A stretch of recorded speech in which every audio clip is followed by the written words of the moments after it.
এক হামজা চৌধুরী অভিষেকের পর বদলে গেছে বাংলাদেশের ফুটবলের চিত্র। দক্ষিণ এশিয়ার দেশগুলো লাল সবুজের ফুটবল নিয়ে করছে চুলচেরা বিশ্লেষণ।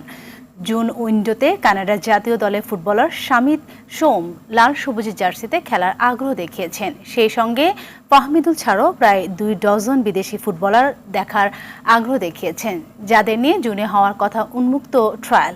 সব মিলিয়ে দারুণ এক ফুটবল উন্মাদনা তৈরির অপেক্ষায় বাংলাদেশ। শামিত সোমকে কানাডা জাতীয় দলের হয়ে 2টি ম্যাচ খেলা শামিতও দেখিয়েছেন আগ্রহ।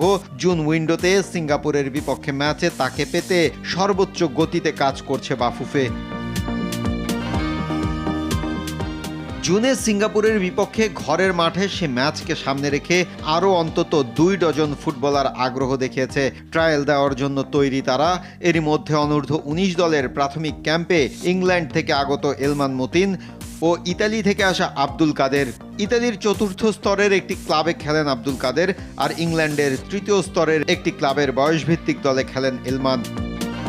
জুনে বাফুফে একটি ওপেন ট্রায়ালের আয়োজন করবে। সেখানে France, Portugal, England, Italy, Estonia ও অস্ট্রেলিয়ার বিভিন্ন স্তরে খেলা ফুটবলাররা অংশ নিতে পারেন বলে জানা গেছে।